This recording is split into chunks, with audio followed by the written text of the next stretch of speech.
I started out as a reasonably normal person, and I graduated law school and then went to work for Bobby Kennedy, and then after he died, I started practicing law, but I was active in the anti-war movement and the civil rights movement, so I ran for Congress. And then I was, for 10 years, city councilman and mayor of Cincinnati. And then NBC came to me and said, "You've been the mayor of this city, would you anchor our news?" So I did that for 10 years. And I was anchoring the news. The company that owned the station where I did the news, they, one day they took me to lunch, and they own talk shows. They own Phil Donahue, Sally Jesse Raphael, and they said, "Phil's getting close to retiring. We're going to start a new talk show, and you're the host." So I was assigned to it. This is nothing I ever thought about doing. It's nothing I auditioned for. I was an employee, and that was my new assignment. And then, of course, it took off, and I just hope hell isn't that hot.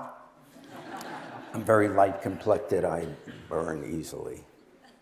Why did the show become popular? I mean, what is its possible attraction? And the truthful answer, not necessarily the conventional wisdom, but the truthful answer is, we are all social beings. That you could have had a talk show 2,000 years ago if we had had television.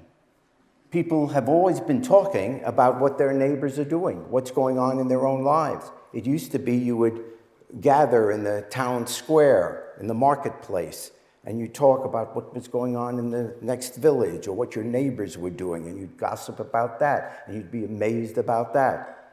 If we have television 2,000 years from now, we'll still have talk shows. Human beings are always interested in what other human beings are doing. That makes us different than animals. We're social. So that's the popularity of it. Then what was this enormous criticism about the show? And I always was the first to say, look, the show's stupid. And I mean, I wouldn't watch it. But I mean, in fairness, it's not aimed at what is now 75-year-old men. But anyway, it was very popular. But the criticism was, oh, look how they're behaving. And we often heard the word trash. And I would argue that the criticism had nothing to do with that. It's basically elitist. Now, why do I say that? I would never say people should watch the show, but I always defended it. And the reason I defended it is because the argument against it is elitist. Why? You can watch late-night television, let's say, certainly in the States, and you have all these celebrities coming on, these beautiful people. They are wealthy, they are famous, and they are good-looking, based on whatever the culture thinks is good-looking. And they come on and talk about the exact same things we hear on these talk shows. They talk about who they slept with, what drugs they've been on, what misbehavior they had, and we can't buy enough tickets to their shows. We can't buy enough of their albums. We go to see their movies. We buy their books, and they talk in their interviews about the very same things. The newspapers are filled with stories about them. And we think they're godlike. And yet, if it's someone on television talking about the exact same subjects, except they're not wealthy, they're not necessarily good-looking,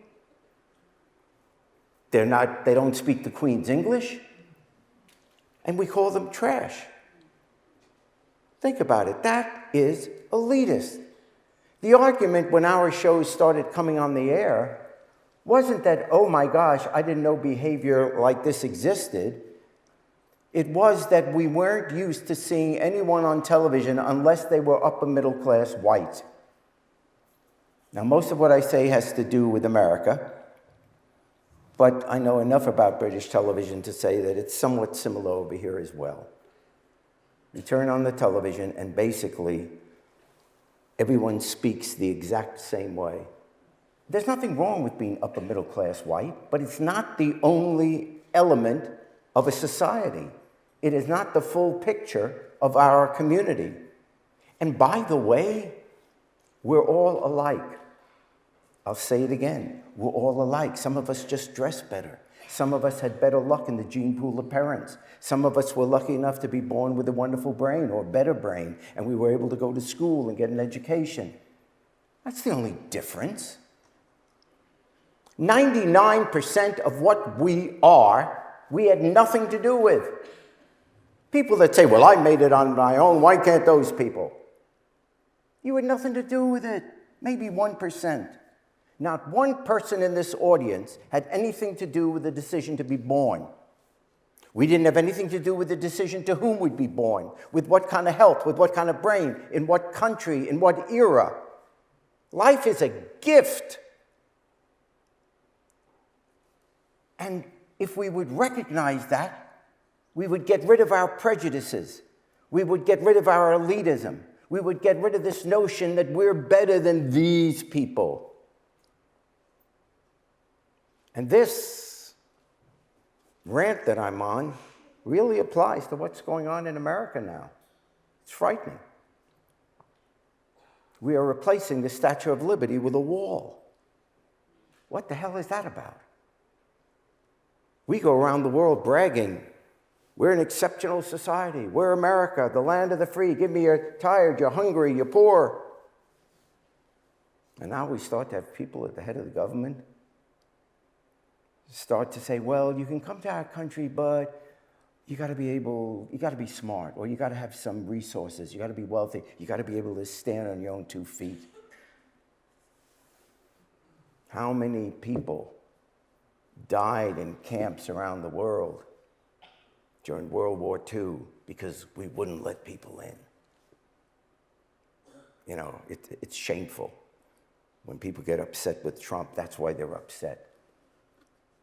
It hasn't to do with any particular tax policy. It hasn't to do with any particular piece of legislation. It's with the idea that it is an assault on the idea of America. And the same applies to Great Britain, to all the democracies.